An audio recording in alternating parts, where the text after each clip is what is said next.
بسم اللہ الرحمن الرحیم۔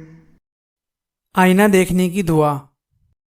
حضرت ابن عباس رضی اللہ تعالی عنہما سے روایت ہے کہ آپ صلی اللہ علیہ وسلم جب آئینہ دیکھتے تو یہ دعا فرماتے: الحمدللہ الذی حسن خلقی و خلقی وزان منی ما شان من غیری۔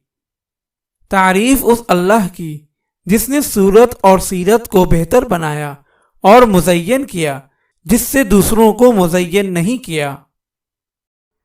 اگر آپ اس صدقہ جاریہ میں شامل ہونا چاہتے ہیں تو چینل کو سبسکرائب کریں اور لائک اور شیئر کرنا نہ بھولیں۔